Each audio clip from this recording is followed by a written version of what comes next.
they're asking a question here about the flood, and they're setting this up, about parallel flood narratives. And their question is, one notable difference between the Babylonian and biblical flood narratives is the release of a dove, raven, and swallow in the Babylonian account, and the release of only a dove and raven by Noah. What motives might scribes have had for reconstructing the story in removing the swallow and placing the time of events during the zodiac period of the swallow, which they necessarily would have known from Babylonian captivity? So I think first, right, we do have to acknowledge they're putting up here multiple flood accounts. There are multiple flood accounts. There's also multiple flood accounts in the Bible. So Correct. This question of the birds, the dating here of placing this, that's a tradition that, puts it in the zodiac period of the Pisces. The Pisces is connected with the swallow. Is it possible that after the Babylonian exile, right, they're asking, is it after the exile? They know this, and so they're taking a shot. They're taking a shot here at this, making a polemic argument by leaving this out. It's possible. That's on the table. It is, and it's a sophisticated question, right? It is. It's layered. The dating can check out depending on the month and the way that lines up. So that's an option. And the Bible is not above making these kind of polemical arguments or taking shots in this way. It's absolutely fair game.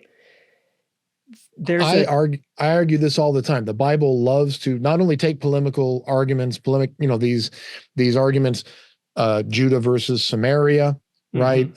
They take it against, all of their neighbors, right? All of Israel's neighbors are the product of some illicit sexual activity, right? So, they're doing this all the time. Lot and his daughters. Right. But even down in the Second Temple period, they're always taking these shots at the other peoples. We know that happens. We know that this happens. But this is a sophisticated, Azupiru, great question. The idea that the swallow is associated with Pisces in the month of Tevet, by the way, great research going into this question. And the question is essentially, are they taking a shot by removing the swallow? I think many viewers aren't aware, maybe you're not aware, that there was a flood narrative that precedes the biblical flood narratives. Yes, there are two flood narratives that are kind of woven into each other. And again, the example I always give to demonstrate that there are two flood narratives is, how many animals were on the ark? Is it one pair, male and female? Or was it 7 pair of clean and 1 pair of unclean? As if they would already know what an unclean animal is because they haven't been given those instructions, but oh well. And the answer is both, right? We have one verse that says pair, male and female, and the other one that says 7 clean and 1 pair of unclean. And the reason for that is you have 2 different stories that have been kind of zipped together.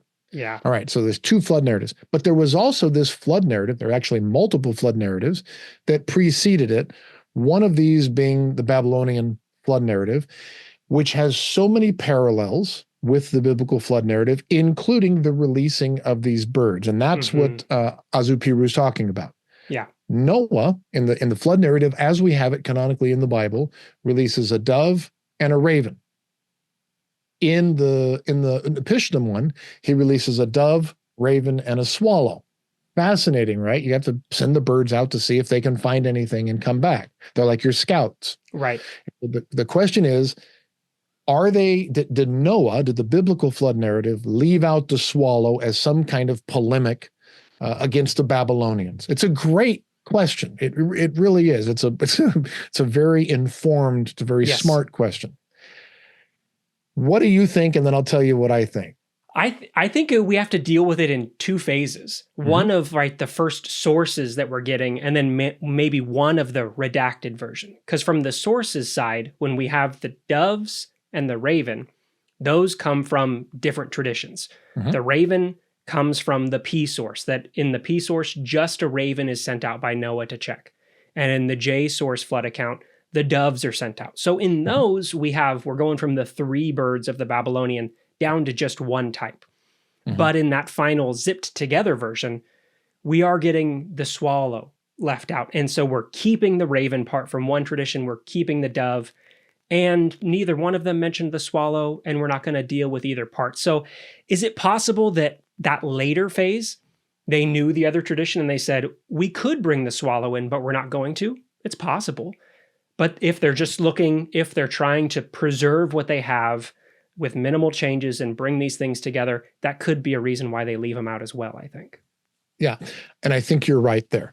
I think what you've got is you've got two different stories, one the J source, one the P source, and they're each choosing one bird. Now, you can argue that one chose the raven, one chose the dove, and notice that neither of them chose the swallow. You could make that case, but I think what it is more likely is that they chose a dove, they chose a raven, and that the aggregate, once they sewed these two stories together, again, in exile, when these are being redacted and when these are being edited, that the aggregate of these two stories being brought together creates the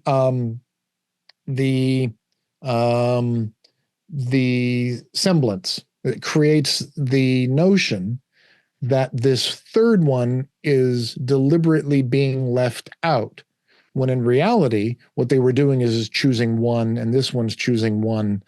Now, you could argue, well, they both chose dove, but in the redaction process, they switch one to raven, so as to deliberately. It's absolutely possible. Yeah. But I think what's going on is they each chose one, and the aggregate makes it look like there was a vacancy where the swallow was. But it's all credit to the highly informed question.